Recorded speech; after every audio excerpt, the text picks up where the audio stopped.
Okey.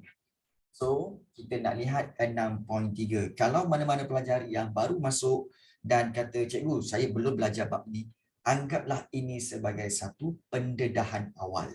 Ya, pendedahan awal.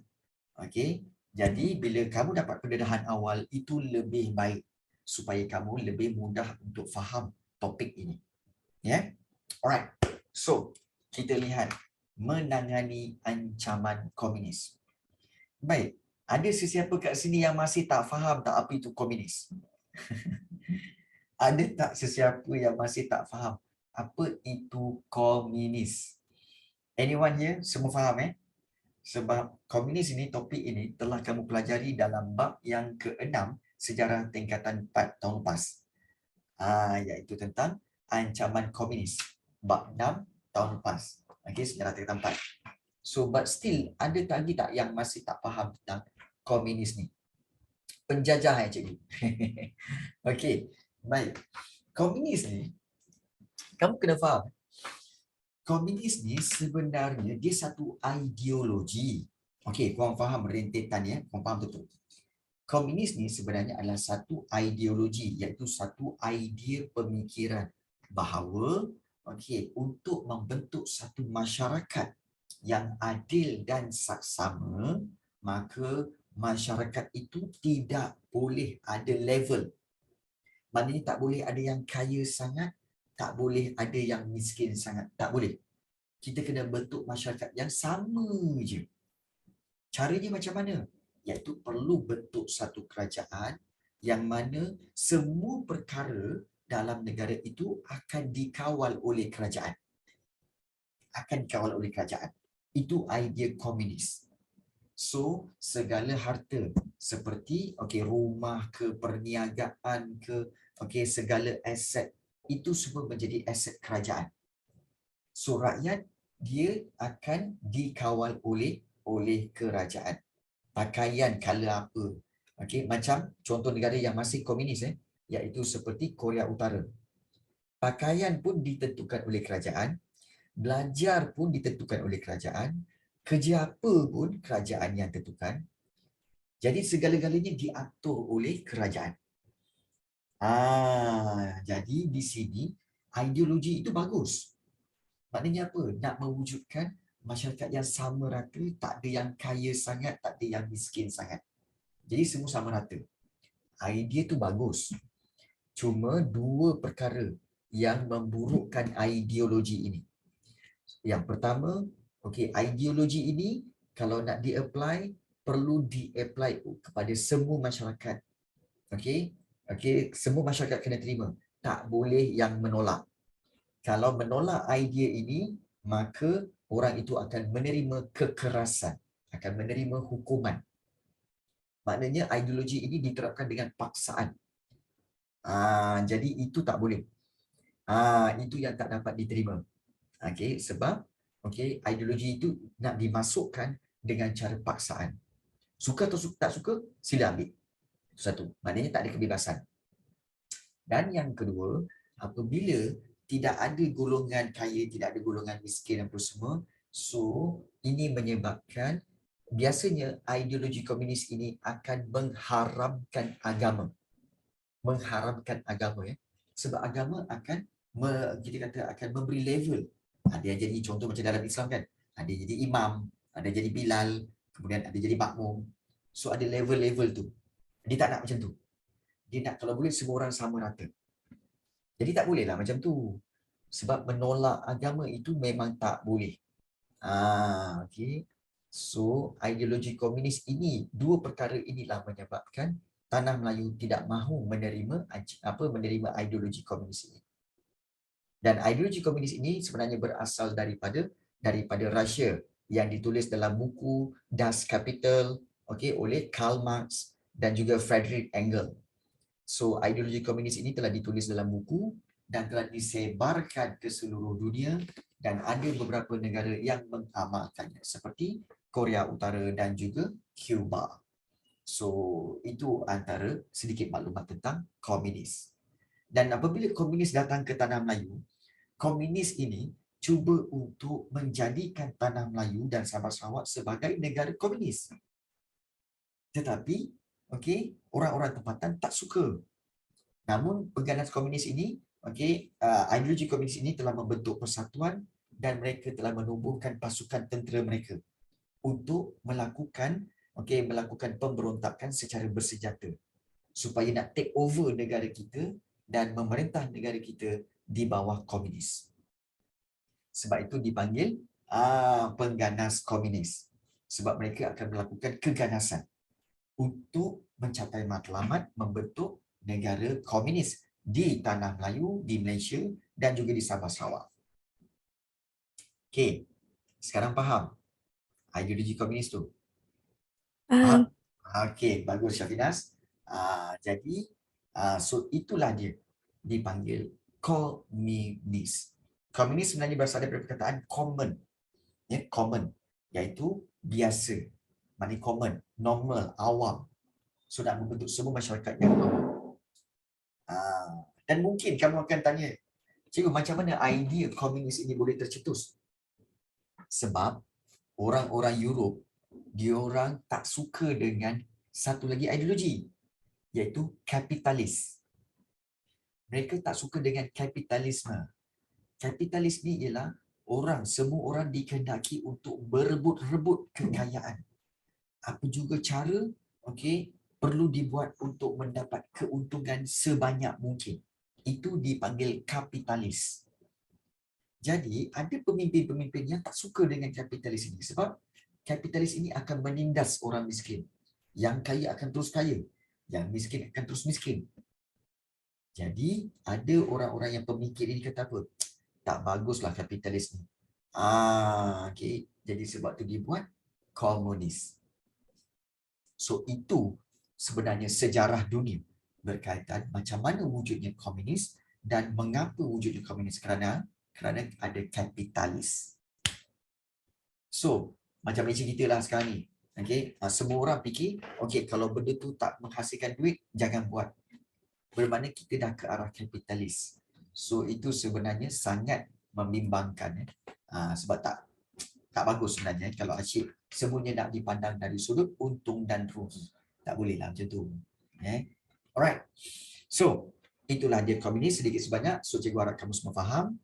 Dan kalau tak faham, boleh tulis saja dalam Zoom chat sebab cikgu baca dan cikgu akan jawab. Right. Okay. So, kita sambung. Ancaman komunis. So, kegiatan komunis ini memang dah wujud di negara kita sejak sebelum merdeka lagi. Back to 1921 macam tu. Okay, dah ada. Malah, okay, PKM, Parti Komunis Malaya, pernah ada apa tahu? Pernah ada office. Office, ada pejabat, ada bangunan dekat Kuala Pilah. Okay, iaitu apa? Okay, Pertubuhan Komunis Malaysia. Parti Komunis Malaya. PKM. Di mana? Kuala Pilah. Ada bangunan sendiri kau. Tapi itu semua sebelum Perang Dunia Kedua dulu. Kemudian diharamkan oleh British. Jadi komunis ini bergerak kebanyakannya di dalam hutan dan mereka banyak melakukan serangan bersenjata terhadap anggota pasukan keselamatan dan cuba untuk menyerap masuk ideologi komunis ini dan melakukan kegiatan sabotaj. Sabotaj ini maksudnya apa tahu? Kegiatan merosakkan kemudahan-kemudahan awam. Jadi kerajaan mengambil langkah serius terhadap ancaman komunis inilah. So, kalau kita lihat yang pertama sekali, ancaman keselamatan di Sarawak yang pertama. Di mana kalau kita lihat gerakan komunis di Sarawak ni bermula sejak pendudukan Jepun oleh CCO, iaitu apa namanya, Clarice Clementi Organisation. Tapi kamu tak perlulah ingat nama penuh dia kan. Okey, oleh CEO CCO ni memang dah ada gerakan komunis sejak pendudukan Jepun lagi. Dan bahagian pertama dan bahagian ketiga Sarawak menjadi sasaran utama komunis. Apa yang komunis buat? Komunis melakukan kegiatan serangan dan subversif. Maknanya sabotaj dan juga menakut-nakutkan orang awam. Menakut-nakutkan orang awam. Kita tengok bentuk ancaman dia. komunis melakukan ancaman melalui dua cara, iaitu gerakan politik dan juga serangan bersenjata. Di mana kalau kita lihat, gerakan komunis juga terlibat dalam politik, mereka menentang gagasan Malaysia.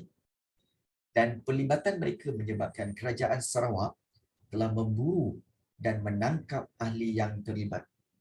So mereka yang berjaya melarikan diri ke Kalimantan. Bahagian pertama dan bahagian ketiga tu apa, cikgu? Okey, baik, bagus. Baik. Sebenarnya sebelum pembentukan Malaysia, Sarawak ni sebenarnya dibagi kepada 5 bahagian. Dibagi kepada 5 bahagian. Bentuk dia macam ni. Let's say lah, kita buat macam ni ni. Sabah.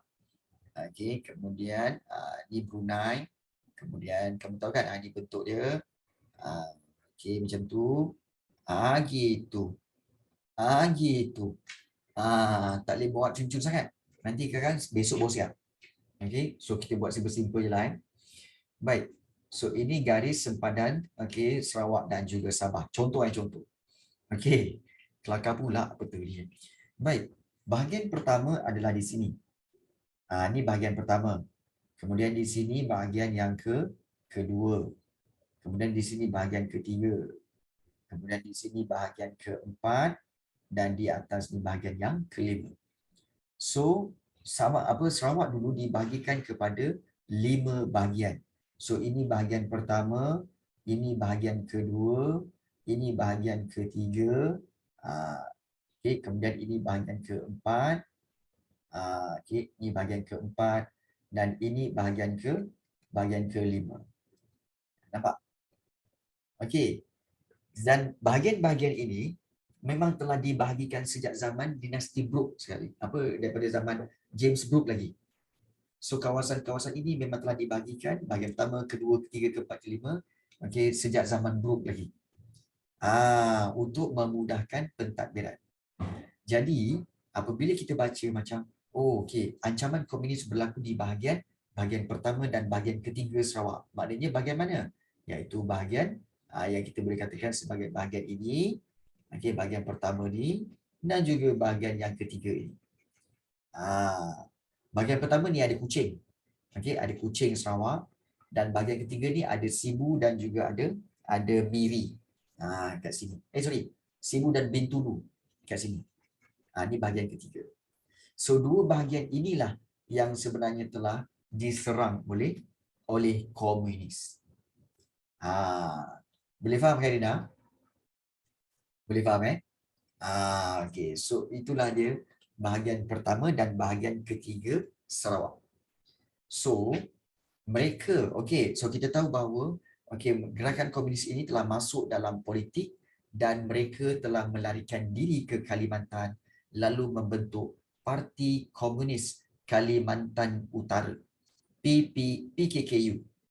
Dan PKKU ini meneruskan penentangan melalui pasukan rakyat Kalimantan Utara iaitu Paraku dan pasukan gerila rakyat Sarawak iaitu PGRS untuk membentuk Republik Komunis di Sarawak. Maknanya apa? Maknanya ketiga-tiga parti ini, PKKU ke, Paraku ke atau PGRS, ketiga-tiga ini niat dia kenapa? Untuk membentuk sebuah negara Republik Komunis di Sarawak. Itu gerakan politik komunis. Dan yang kedua, ancaman yang dilakukan oleh komunis ialah serangan bersenjata, di mana komunis pernah menyerang kawasan Batu Kitam di Kuching, Sarawak yang menandakan permulaan kepada serangan komunis terhadap orang awam. Jadi inilah yang dikatakan sebagai bentuk ancaman komunis. Yang mana ancaman ini memang ancaman bersenjata lah. Dan antara usaha untuk mengatasinya, kerajaan telah melaksanakan dua kaedah. Dua kaedah iaitu pertama gerakan perang saraf dan juga operasi ketenteraan bagi mengatasi ancaman komunis ini. Pertama, perang saraf. Perang saraf ni bermaksud pihak berkuasa mengambil langkah yang berikut, iaitu mengadakan perhimpunan awam, ya, dengan memberikan kesedaran tentang bahayanya ancaman komunis. Kemudian menyebarkan risalah, risalah untuk menyampaikan maklumat tentang bahaya ancaman komunis dan menanamkan kebencian terhadap komunis. Kemudian mengisytiharkan kawasan putih. Kawasan putih maksudnya kawasan yang bebas daripada ancaman komunis. Kalau kawasan hitam, maknanya kawasan itu masih ada ancaman komunis. Itu. Dan juga tawarkan program pengampunan kepada anggota komunis. Mana-mana komunis yang serah diri akan diberi pengampunan. Dan yang terakhir, pembangunan infrastruktur dengan menyediakan kemudahan-kemudahan perhubungan yang lebih baik kepada para penduduk. So itu perang saraf. Maksudnya di sini, perang saraf ni apa cikgu? Untuk mengatasi komunis ni, perang saraf ni sebenarnya adalah satu usaha untuk bagi tahu kepada semua rakyat, jom kita sama-sama memerangi komunis. Dengan cara apa? Kita benci komunis. Kita tanamkan keyakinan semua orang bahawa kalau komunis memerintah negara kita, habislah kita. Jadi dengan itu, bila komunis datang, semua orang tak payah tentera. Semua rakyat akan benci pada komunis. Akan menjauhkan diri daripada komunis. Dan ini menyebabkan komunis rasa pun macam, aku je beria nak berjuang, tapi penduduk-penduduk setempatan macam tak nak berjuang dengan aku je. Nampak tak? Dan perang saraf ini biasanya perang yang sangat-sangat berkesan. Sangat berkesan. Sebab apa? Sebab tak dapat bantuan. Komunis tak dapat bantuan sesiapa. Ya betul. Orang yang buat ancaman komunis ni orang yang jajah kita. Ya betul. Orang yang buat ancaman komunis. Maknanya orang yang ancam komunis tu ialah orang komunis lah. Orang yang nak menjajah negara kita. Bukan yang jajah, nak cuba menjajah negara kita. Cuba untuk menjajah negara kita. Itu maksudnya dan isyarat. Dan perang saraf ni, dia macam ni lah. Katakan Nakib dengan Nafi Iman ni, kedua-duanya adalah gangster kat sekolah. Contoh. Gangster kat sekolah. Nafi Iman dengan Nakib. Bila dia masuk je, dia kacau orang. Bila dia masuknya, mari sini. Kau junior ada duit, mari sini. Bagi duit kat aku. Dia buat macam tu. Contoh Jadi, kalau report kepada pengawas tak boleh buat apa-apa. Nafi Iman dengan Nakib ni ada karate. Power. Jadi, bagi tahu cikgu pun takut. Sebab cikgu kata apa? Saya pernah cuba tahan Nafi Iman. Nafi Iman flying kick saya. Saya tak berani. Jadi, apakah cara yang paling mudah untuk supaya Nafi dengan Nakib ini menghentikan segala ancaman terhadap para pelajar di sekolah? Dengan cara perang saraf. Iaitu guru-guru, pengetua, kemudian Pak Gad dengan kantin, orang kantin dengan semua pelajar sama-sama untuk apa? Sama-sama untuk menanam rasa kebencian terhadap Nafi dengan Nakib. Kemudian boykot Nafi dengan Nakib. Tak bantu langsung Nafi dengan Nakib. Jadi apa yang berlaku? Kalau bila semua orang bersatu macam tu kan, bila Nafi dengan Nakib masuk je sekolah kan, semua orang buat tak tahu. Wei, kau buat apa? Kemudian mesti Nafi dengan Nakib akan kata apa? Kenapa dia orang ni? Kemudian Assalamualaikum cikgu. Cikgu pun buat tak tahu je. Tuan pengetua. Assalamualaikum tuan pengetua. Pengetua pun buat tak tahu. Kemudian pergi ke kantin. Makcik nak beli kuku. Makcik pun tak tahu je. Makcik kantin pun buat tak tahu. Kemudian yang tukang mop lantai, tukang kebun sekolah. Pakcik. Pakcik pun belah. Agak-agak kamu, apa yang akan Nafi dengan Nakib rasa? Apa yang Nafi dengan Nakib rasa? Bila dia masuk sekolah, semua orang tak layan aku ni. Kemudian, siap pengetua buat banner lagi, bentang. Kami menentang Nafi dan Nakib Iman. siap buat banner tu dekat sekolah, dekat dinding sekolah kan. Mural pun siap buat tu besar-besar. Kami benci nafi dan nakib iman. Nafi iman dan nakib. Jadi agak-agak kamu, apa yang nafi dengan nakib rasa? Apa agaknya yang berlaku? Apa yang dia rasa? Agak-agaknya kamu rasa nafi dengan nakib nak tak lagi masuk sekolah? Nak tak dia datang lagi sekolah? Besok macam mana ni? Kalau memang tak kan. Dia kata apa? Uish, tak boleh masuk sekolah ni kan. Semua orang boykot aku. Kan? Siap bentang banner besar lagi. Kami benci nafi iman dan nakib. Kamu rasa? Jadi itulah dipanggil perang saraf. Itu dipanggil perang saraf. Iaitu menanamkan keyakinan supaya membenci komunis. So dengan itu komunis tak dapat bantuan, komunis tak dapat perhatian. Jadi dia seolah-olah berjuang tanpa apa? Tanpa hala tuju. Jadi dah tentu psikologi dia memang koyak. Hati koyak, iman koyak, kemudian fikiran pun koyak. Jadi kalau kamu buat kat sekolah, kepada nakib dengan nafi iman ni, confirm dia orang pun akan koyak. Besok tak nak datang sekolah dah. Jadi itulah yang dikatakan sebagai perang saraf. Boleh faham tentang perang saraf tu? Itulah contoh perang saraf. Contoh jangan buat. Jangan buat nafi nakib, jangan Baik. So, itu perang saraf. Dan yang kedua, cara bagaimana kerajaan menangani ancaman komunis ini, yang kedua dengan operasi ketenteraan. Iaitu beberapa operasi ketenteraan telah dijalankan seperti operasi Hammer pada 1965 di bahagian pertama. Di bahagian pertama kat mana? Kat sini. Ini bahagian pertama. So operasi oleh Rescom pula. Rescom pula di bahagian ketiga. Bahagian ke sini, di sini bahagian ketiga. Bermakna kat sini operasi Rescom.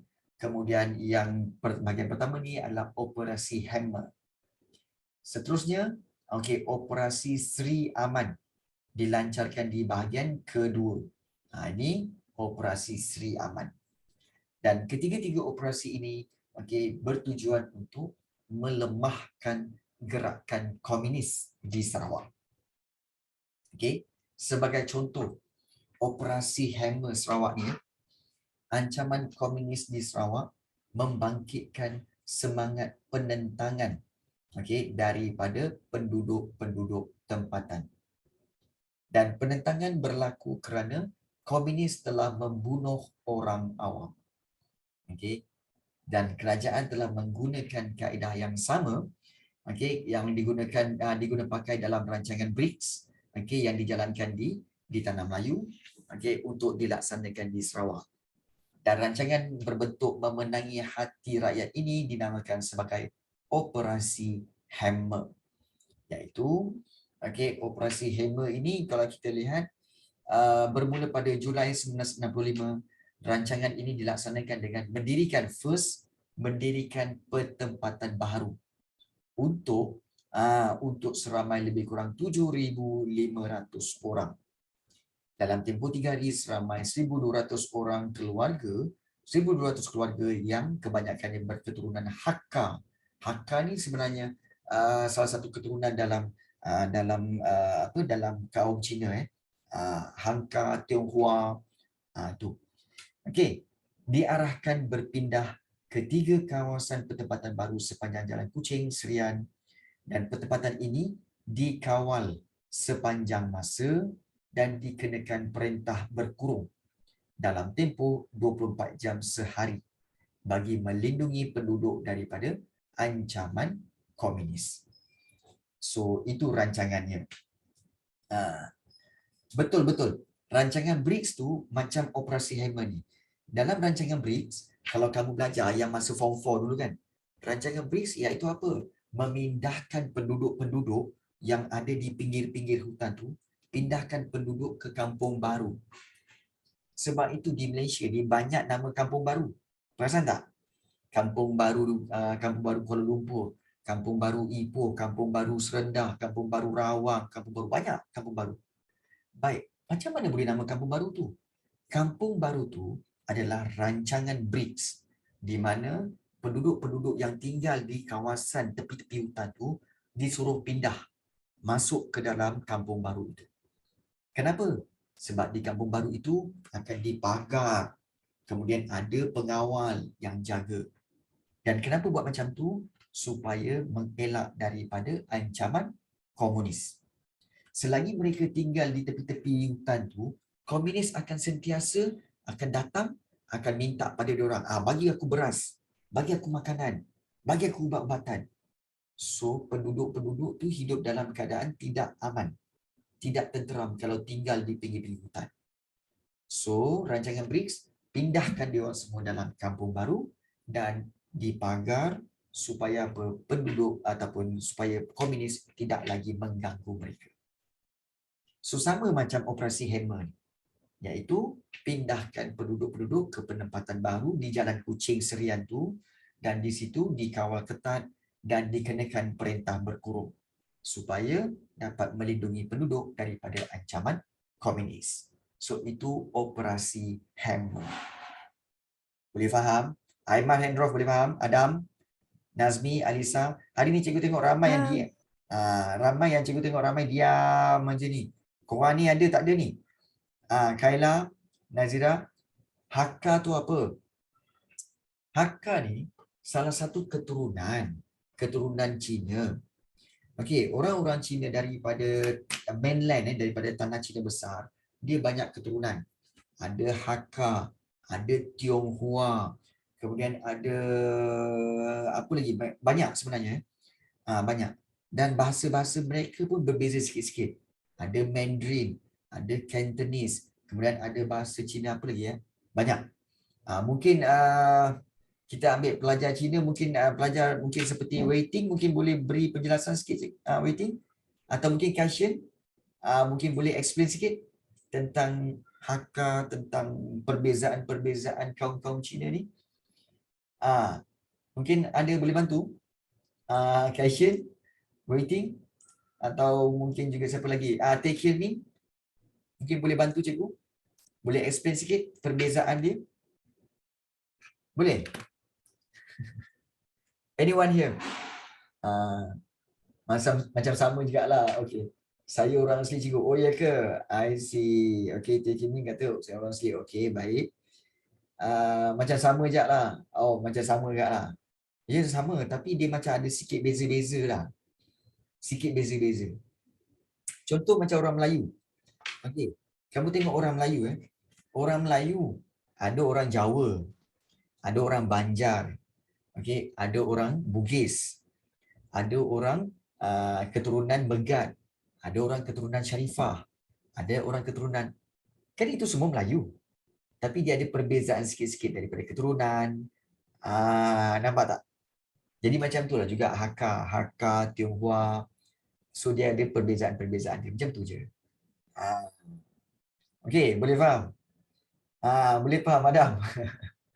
Perbezaan itu boleh siapa kat sini Jawa? Anyone here kat sini Jawa?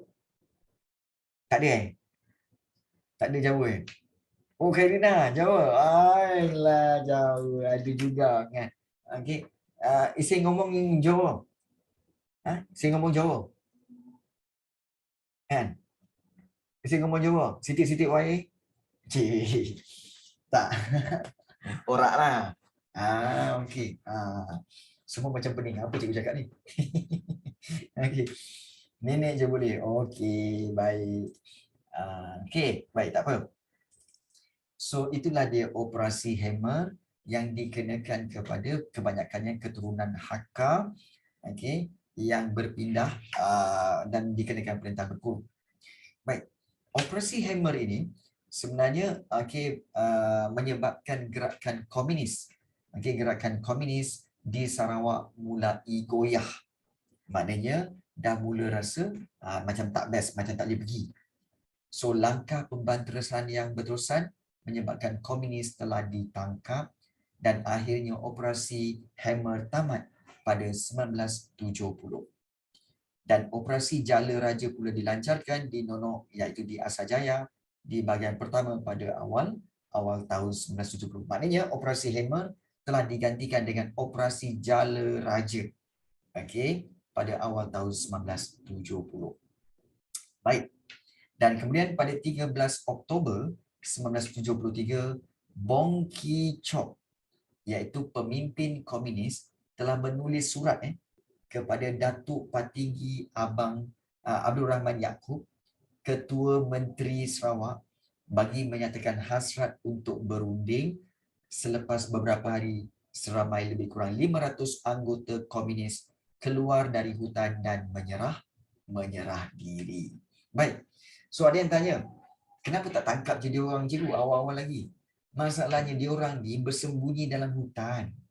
Diorang ni bukannya ada kat bandar macam kita tau. Kat bandar, kat kampung, jalan-jalan, tak ada. Diorang ni bersembunyi dalam hutan. Keluar sesekali je. Keluar sekali-sekala saja. Ya betul. Jadi itulah yang menyebabkan sukar untuk menangkap mereka sebenarnya. Sukar untuk menangkap mereka. Dan kalau kita lihat macam mana datang operasi Hammer ni cikgu. Nama Hammer.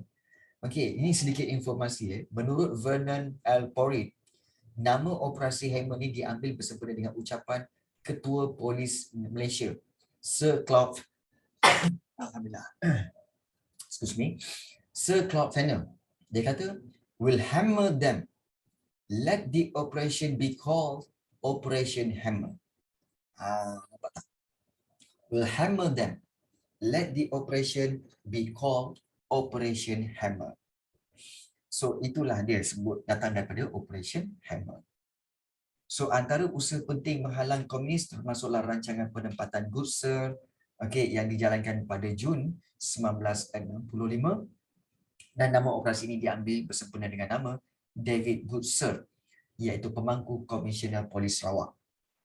Dan menjelang akhir tahun 1965, kerajaan membuka kawasan penempatan semula penduduk Sarawak di Siluran, Beratuk dan juga Tapah. Kerajaan juga melancarkan Operasi Harapan. Dan Tunku Abdul Rahman telah menawarkan pengampunan kepada anggota komunis, walau bagaimanapun hanya 41 orang je yang menyerah diri. So, Vernon tu pula siapa cikgu? Okey. Vernon tu pula siapa? Vernon tu sebenarnya adalah ini salah seorang daripada wartawan. Vernon L. Porritt ni, dia adalah salah seorang wartawan sejarah yang menulis kisah sejarah ni. So dia yang kata bahawa sebenarnya operasi Hammer ni diambil sempena dengan ucapan Ketua Polis Malaysia. We'll hammer them. Let the operation be called Operation Hammer. Dia dengar tu. Sebab itu dia yakin bahawa Sir Claude Fenner ni lah yang telah memberikan nama Operation Hammer. So itulah yang dikatakan sebagai Operasi Hammer di Sarawak. So ini adalah salah satu operasi ketenteraan yang telah dijalankan di Sarawak untuk mengatasi ancaman komunis. Inilah dia.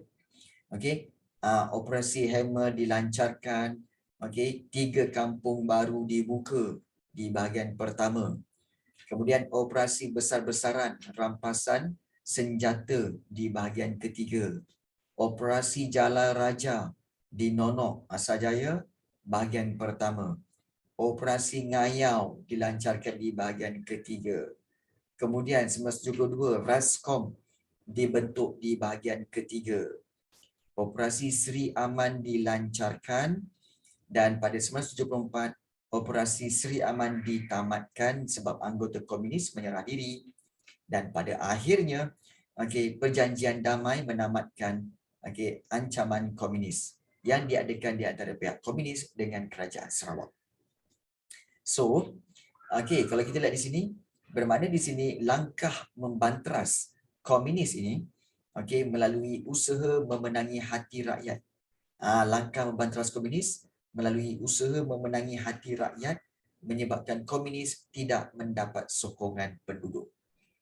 Jadi pada akhirnya anggota komunis CCO itu telah pun menyerah diri dan peristiwa ini membawa kepada berakhirnya ancaman komunis di Sarawak.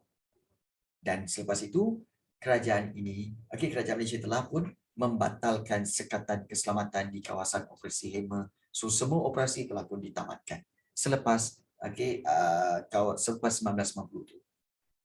So inilah antara kita kata sebagai usaha-usaha mengatasi. Tadi kenapa cikgu? Okey, baik, cikgu tahu korang tengok kan, korang akan macam habislah aku banyaknya benda ni. Okey, ni cikgu nak bagi tahu. Ini tak perlu ingat. Tak perlu. Ini hanya baca untuk faham dan akui Rescom tu ada, operasi Siaman tu memang ada. So susunan dia tak perlu ingat sangat. Tarikh-tarikh pun tak perlu. Tapi yang penting kamu kena tahu bahawa operasi Hammer telah dijalankan. Dan berjaya membanteras komunis. Dan bagaimana cara operasi Hammer? Iaitu dengan cara memenangi hati rakyat. Memenangi hati rakyat dan menyemai perasaan benci kepada komunis. So itu dikatakan sebagai salah satu cara perang saraf. Ya, itu operasi Hammer. Dan itu adalah ancaman komunis yang telah berlaku iaitu telah berlaku di Sarawak. Baik. Dan kalau kita lihat sebenarnya ancaman komunis ini memang telah berlaku lama sejak daripada tahun-tahun 1970-an lagi. Dan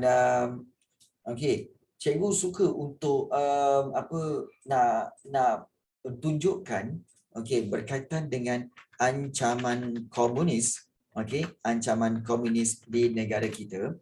Dan cikgu ada satu video berkaitan dengan ancaman komunis ini di negara kita. So, korang nak tengok tak ancaman komunis ni? Nak tengok video tak ancaman komunis? Okey ke tak okey ni? Okey So kita rest-restkan otak dengan kita tengok video. Jom kita tengok video berkaitan dengan ancaman komunis. Jom.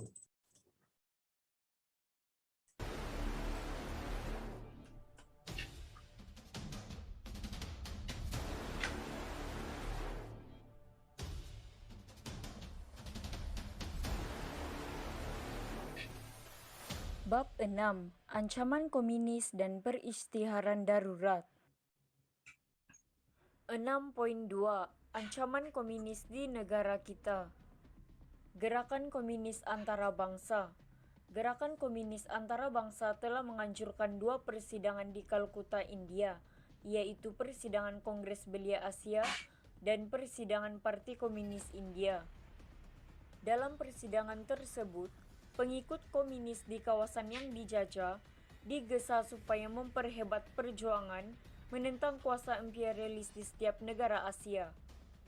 Berikutan daripada itu, jawatan kuasa eksekutif pusat PKM telah mengambil keputusan untuk melancarkan perjuangan bersenjata bagi menumbuhkan Republik Komunis di Tanah Melayu.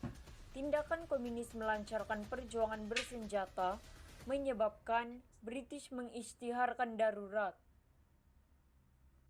Namun, PKM meneruskan tindakan melumpuhkan ekonomi dan infrastruktur serta mengancam keselamatan rakyat. Perisytiharan darurat. Pada 16 Jun 1948, komunis membunuh pengurus ladang Eropah, iaitu Arthur Walker, pengurus ladang Epil, John Ellison, pengurus ladang Pinson dan pembantunya Ian Christian di Sungai Siput, Perak. Berikutan dengan peristiwa tersebut, Sir Edward Gunn, pesuruhjaya tinggi British di Tanah Melayu, mengisytiharkan darurat. Undang-undang darurat dilaksanakan di kawasan tertentu di negeri Perak seperti di Ipoh dan Sungai Siput, serta di Johor yang merangkumi daerah Muar, Kluang, Kulai dan Pelentong. Pada 17 Jun 1948, Undang-Undang Darurat ini diperluas meliputi keseluruhan negeri Perak dan Johor. Pada 18 Jun 1948, undang-undang ini dikuatkuasakan ke seluruh tanah Melayu. Antara tindakan komunis yang melumpuhkan ekonomi, Lombong Biji Timah dan Ladang Geta menjadi sasaran utama serangan komunis untuk melemahkan ekonomi British. Komunis menyerang 80 lombong biji antaranya di Perak, Selangor, dan Negeri Sembilan. Mereka merosakkan pokok getah, kilang estate, rumah asap, rumah kongsi, kedai, dan sekolah serta membunuh pekerja. Selain itu, komunis juga mengancam keselamatan rakyat. Komunis melakukan pelbagai tindakan ganas yang menggugat keselamatan rakyat. Mereka mengugut, mensabotaj, menyerang, melakukan kekejaman, menganiaya, menculik, merampas, membakar harta benda dan membunuh penduduk yang enggan bekerja sama. Contohnya, pada malam 5 Julai 1949, komunis mencampakkan bom tangan di Syum Circus, Kampar, Perak, menyebabkan 46 orang cedera parah dan 4 orang meninggal dunia. Korang tengok sampai tahap macam tu sekali okey, keganasan komunis. Okey, dan kalau kita lihat kenapa ianya berlaku begitu, kerana mereka mengejar matlamat untuk membentuk republik komunis. Okey, republik komunis di negara kita. Jadi adakah kalau kita kata adakah itu yang perlu kita beri sokongan? Adakah itu yang kita kata perlu beri bantuan kepada komunis? No. Jadi kita harus ingat bahawa perkara ini perlu kita lihat sebagai satu perkara yang bahaya. Komunis sebenarnya ideologi itu memang bahaya. Sebab itu kalau kita lihat, okey, kamu kan kalau boleh jangan beri sedikit peluang pun kepada komunis. So antara yang kalau kita boleh lihat tentang keganasan komunis ini, masuk republik. Kamu tahu masuk republik tu apa? Republik tu sebenarnya ialah menubuhkan sebuah negara yang tak ada raja tetapi diperintah oleh seorang presiden. Seorang presiden. So itu dipanggil republik. So raja-raja Melayu takkan ada kuasa lagi. So ini antara yang cikgu nak tunjukkan tentang keganasan komunis seperti ini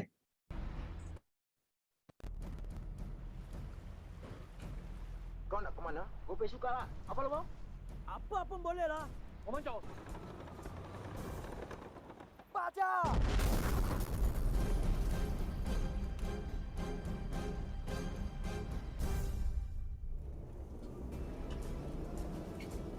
Lu mesti ingat, ini kawasan Melayu. Kalau ada banyak orang Melayu sokong, baru kita boleh menang. Kita tahu. Kita dapat tahu, diorang sekarang semua sudah masuk AP. Okey. Jambi. Ada di belakang. Kita tunggu di pasai. Ayo, jadi belakang. Hei, pengkhianat! Kami takkan menyerah diri. Kami akan lawan yang besar-besar. Tembak! Henti! Jangan pergi! Warrior! Ya Allah!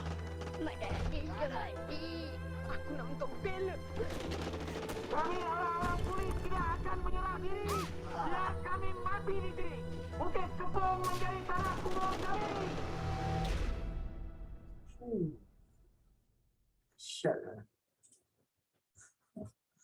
Okey. Baik, itu sedutan daripada Bukit Kepong. Okey, salah satu peristiwa di mana kalau kita lihat peristiwa penting dalam ancaman komunis, di mana Bukit Kepong ini sebenarnya menjadi satu kawasan yang telah diserang oleh komunis dan juga berakhir dengan apa? Dengan balai polis itu telah dibakar dan semua anggota polis yang terselamat cuma 2 orang ke 3 orang saja, yang lain semua telah mati, dan terbunuh dalam peperangan itu. So kalau kita lihat daripada gazet tu pun kita tahu bahawa daripada trailer itu kita tahu bahawa itulah antara contoh ancaman komunis yang kalau kita lihat dia pakai baju, pakai topi yang ada bintang 3 kemudian 1 bintang tu kan. Itu bintang 3 sebenarnya Iaitu salah satu pasukan bersenjata dalam pasukan komunis. Jadi, seharusnya kita memang menghalang daripada kalau boleh kita tak mahu ada unsur-unsur komunis lagi dalam negara kita. Baik. So, kita telah lihat berkaitan dengan ancaman komunis itu. So, ada sebarang soalan ingin ditanyakan? Sebelum kita proceed lagi, kita ada lebih kurang 15 minit lagi. Ada nak tanya apa-apa? Ke nak bagi tahu korang dah lapar? Kan? Al-maklumlah dah 12.30. Nak dekat 12.30 dah. Ya, ada sebarang soalan ingin ditanyakan? Okey, tak ada. Okey, Ipan Daniel tak ada. Okey, yang lain-lain? Ya, Syafinas. Okey, Fakhrin? Tak ada lagi. Okey. Tak ada Cikgu, Ya. ini bukan pasal bab 6 lah tapi saya nak tanya. Okey. Kejap. Okey. Baik, taking ya, Syafinas. Boleh sikit. Boleh. Macam mana cikgu nak jawab soalan yang ada di 8 markah? Okey, bagus soalan tu. Macam mana nak jawab soalan 8 markah? Okey, baik. Syafinas, boleh tak bagi satu cikgu? Bagi satu soalan yang ada 8 markah. Contoh satu soalan, satu ayat soalan. Kita Sekejap. sebab kita boleh bincangkan terus. Kenapa pula? Bukan kenapa, mengapa? Mengapa kita perlu memelihara warisan bangsa? Okey, ini soalan famous ni. Ini soalan famous. Mengapa kita perlu memelihara kedaulatan negara? Okey, baik. So, kita clearkan ni. Okey, soalan dia. Mengapa kita perlu memelihara kedaulatan bangsa ataupun kedaulatan negara? Okey, kedaulatan negara. Dan dia kata ini adalah soalan yang bernilai 8 markah. Bernilai 8 markah. Baik, fahami dulu soalan ini jenis apa.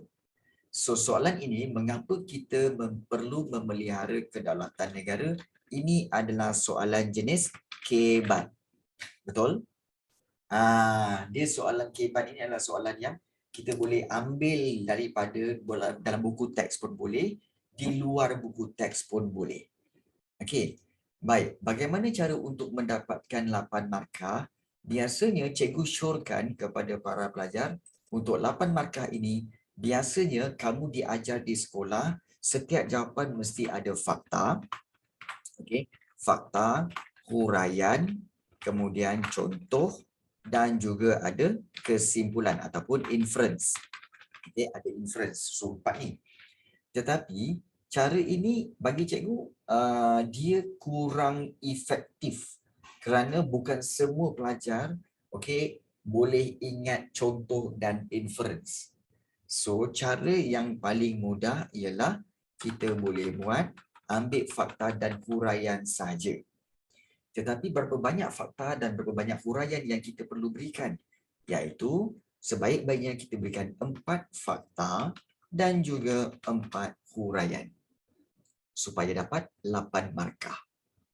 Jadi, bila kamu dapat aja 4 fakta dan 4 huraian ini, so dapat soalan ini, apa yang pertama sekali kamu kena buat? Kamu terus sketch jawapan kamu. Mengapa? Fahami soalan dulu. Mengapa kita perlu memelihara kedaulatan negara? Banyak cara. So, kita nak kena cari 4 fakta. So, kita terus saja buat sketch fakta yang pertama. Cikgu beri peluang kepada semua para pelajar dalam kelas ini untuk memberikan mana-mana fakta. Cikgu tak minta huraian, cikgu minta fakta. So, siapa-siapa boleh bagi fakta? Untuk mengapa kita perlu memelihara kedaulatan negara, boleh tulis dalam Zoom chat. Untuk menjadi sumber rujukan. Sumber rujukan macam mana tu? Untuk generasi yang akan datang. Itu yang kamu kena mentionkan. Kena mentionkan dengan penuh. Iaitu untuk apa? Yang pertama, okey, kamu supaya apa? Kenapa kita perlu memelihara kedaulatan negara? Supaya menjadi rujukan ataupun juga menjadi apa? Rujukan. Melihara kedaulatan negara supaya menjadi rujukan. Okey, kita ambil dulu rujukan untuk generasi akan datang. Okey, baik. So, memelihara kedaulatan negara untuk menjadi rujukan generasi akan datang.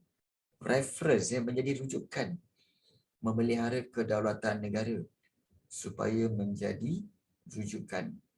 Supaya tidak mudah ditakluk oleh penjajah. Okey, baik, bagus. Okey. Memelihara kedaulatan negara supaya kita ambil bukan supaya tidak mudah, supaya tidak ditakluk ataupun ditakluk oleh penjajah. Baik, cikgu terima jawapan tu. Baik, dua. Maknanya kita dah ada dua fakta. So yang lain-lain boleh berikan? Memakmurkan. Okey, memelihara kedaulatan negara supaya dapat menjamin. Okey, untuk memakmurkan negara. Okey. Okey, untuk apa? Untuk kemakmuran negara. Okey, kemakmuran negara. Dan kemudian menunjukkan negara bebas daripada cengkaman kuasa asing. Okey, dan juga untuk kesejahteraan rakyat. Okey. Untuk kesejahteraan rakyat. Okey. So sekarang ni kita dah dapat 4 fakta. Okey, 4 fakta. So kita ada 1, 2, 3, 4 fakta kat sini. Kalau kamu lihat 1, 2, 3 dan juga 4 fakta. Cukup kat situ. So huraian macam mana cikgu? Tak apa. Huraian kebiasaannya akan datang selepas kamu buat ayat fakta tu. Contoh. Okey, kita akan mulakan dengan kita ambil ayat soalan tu dulu. Okey, mengapa kita perlu memelihara kedaulatan negara? So kita ambil ayat soalan tu dulu dan kita bina. Okey, so kita mula Kita perlu memelihara kedaulatan negara kerana kita dah mula buat ayat. Okey. Kerana menjadi rujukan untuk generasi akan datang. Akan datang. Baik. So huraian dia macam mana? Kita ambil balik kedaulatan negara. So kita ambil balik. Iaitu huraian dia kedaulatan negara ataupun kita kata sebagai negara yang berdaulat. Akan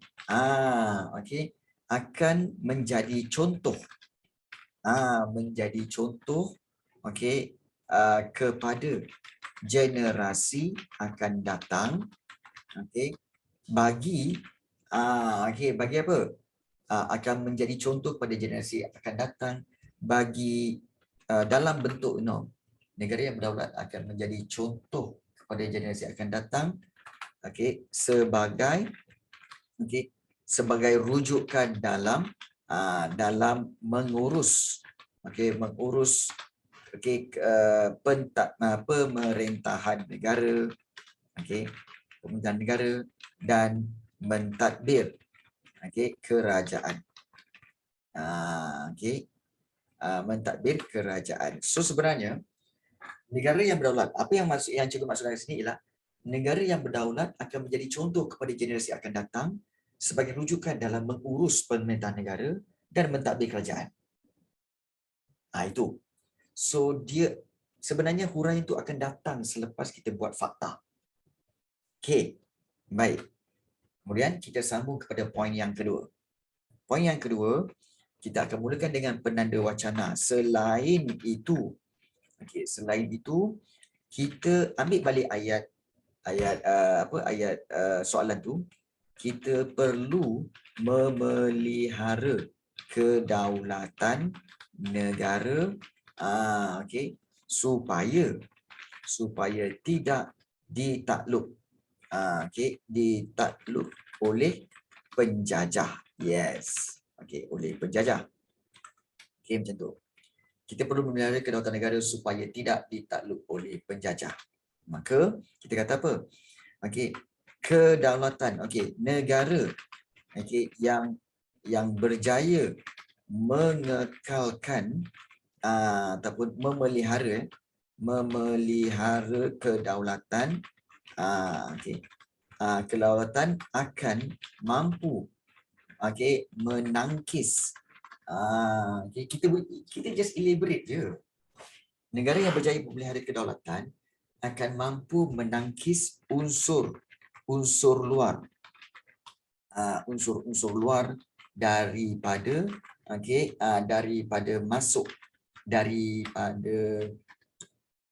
masuk ke dalam negara. So unsur-unsur luar daripada masuk ke dalam negara seperti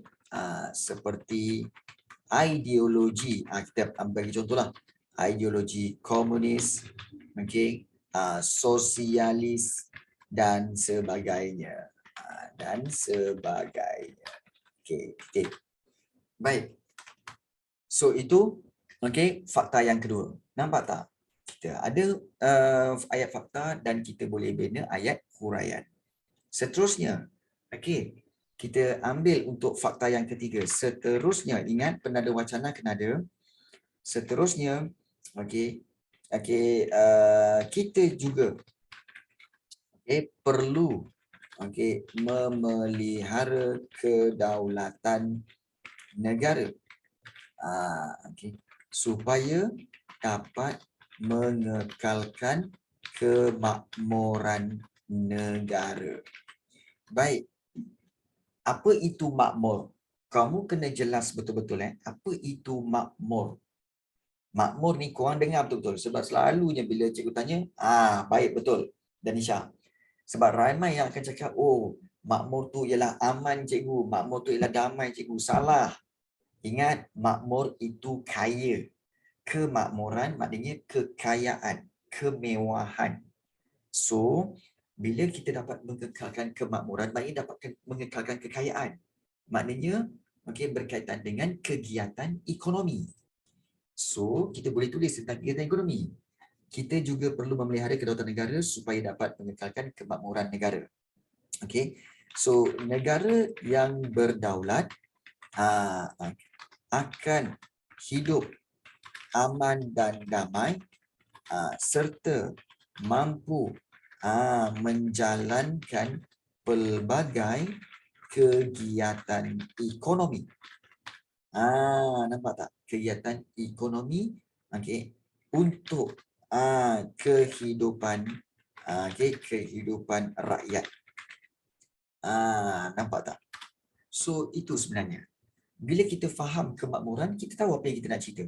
Kita akan cerita tentang pelbagai kegiatan ekonomi untuk kehidupan, untuk meningkatkanlah, kita tambahkan untuk meningkatkan untuk meningkatkan kehidupan rakyat, tak best. Meningkatkan taraf hidup rakyat. Taraf hidup rakyat. Macam tu. Baik. Dan akhir sekali, so kita ambil poin yang keempat. Akhir sekali, kita mungkin boleh tukar ayat tu sikit, iaitu kedaulatan negara perlu dipelihara. Boleh je, tak ada masalah. Kedaulatan negara perlu dipelihara supaya dapat mengekalkan kesejahteraan negara. Negara yang berdaulat memiliki pasukan keselamatan seperti tentera dan polis yang mampu mengekalkan keamanan negara. Hal ini menyebabkan rakyat hidup ataupun bukan menyebabkan, hal ini membolehkan membolehkan rakyat hidup aman dan aman dan sejahtera. Sejahtera. Hidup aman dan sejahtera dalam negara.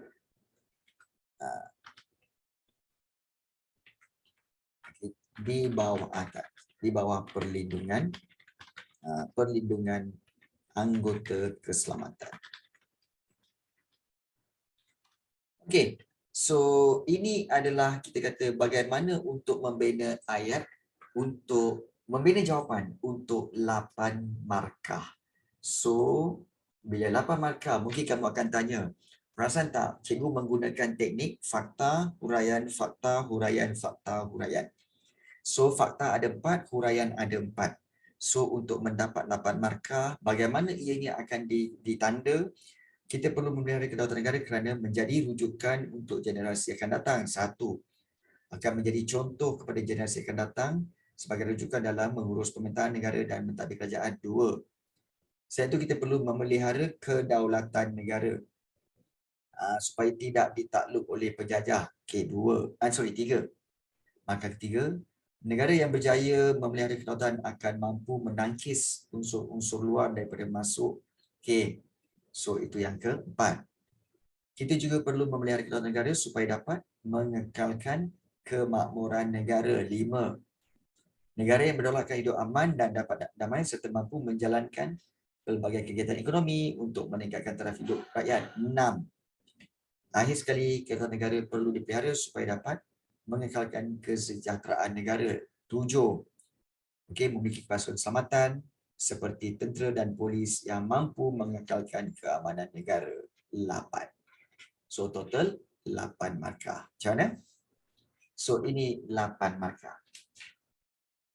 Okey. So bagaimana? Agak-agak jawapan okey. Syafinas okey tak Syafinas? Mantap. Mantap. Jadi sebenarnya soalan-soalan esei, 8 markah sebenarnya ini je cara dia. Ambil ayat soalan, bentukkan dia jadi ayat jawapan dan masukkan fakta dan huraian. Cukuplah. Yang penting dia nak bagi 8, kita bagi 8. Dia nak bagi 4, kita bagi 4. So guna teknik fakta dan huraian sahaja. Fakta dan huraian sahaja. Sekejap, sebelum itu, korang ni ada salin ke ni? Ada salin ke? Ada. Ada. Okey, baik Syafinas. Okey. So, dah siap kan? Dah siap salin, cikgu nak tutup dah ni.